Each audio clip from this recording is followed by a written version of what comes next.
Good morning, everybody. All right, pause everything because apparently in 2025, saying, hey, maybe if you're able bodied and getting government help, you should at least try to work is somehow controversial. Yep, that's where we're at.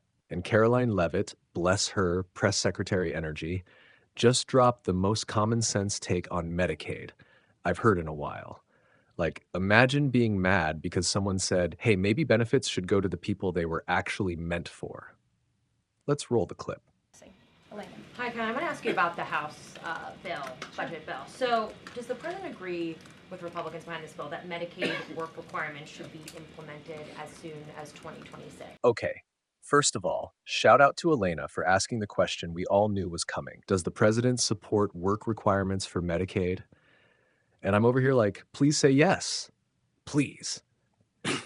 So the president wants to preserve and protect Medicaid for Americans who this program was intended for, the most vulnerable in our society: pregnant women, low-income families, seniors, those who truly need these benefits. And it should be going to people who physically cannot work. We want to see able-bodied Americans at least working 20 hours per week, whether that's part-time or full-time, whether that's even looking for work or volunteering for 20 hours a week if they are receiving Medicaid. These are common sense provisions. These are common sense changes that were actually introduced by former Democrat President Clinton. They've been supported by every Democrat president since, including the previous president, Joe Biden. But again, these are common sense reforms to ensure that those that this program was intended for receive those benefits. There it is. There it is. Yes. Thank you, Karoline. She just said it loud and clear. Medicaid should go to the vulnerable, not the lazy. Pregnant women, seniors, low-income families, people who literally can't work, of course they deserve help. But if you're young, healthy, and spend your day scrolling TikTok while collecting benefits, yeah, maybe it's time to put on pants and go outside.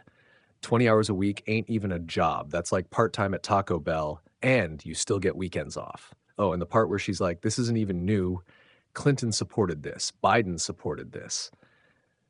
Like, y'all acting brand new when this is just political deja vu. And just a quick follow-up. Is the president okay with this bill adding to the deficit? This bill does not add to the deficit. In fact, according to the Council of Economic Advisors, this bill will save $1.6 trillion. And the president absolutely understands and hears the concerns of fiscal conservatives and of Americans who want to get our fiscal house in order. That's what the intention of this bill is. There's $1.6 trillion worth of savings in this bill. That's the largest savings for any legislation that has ever passed Capitol Hill in our nation's history. The next bill that even comes close was $800 billion. That's less than half of the savings that we see in the One Big Beautiful Bill. And so the goal of this bill is to produce economic growth, to cut taxes, and to get our fiscal house in order. And this is the right step in the right direction towards doing that. And then the cherry on top, this bill actually saves money. $1.6 trillion with a T. The government finally doing something that doesn't feel like lighting tax dollars on fire. Revolutionary.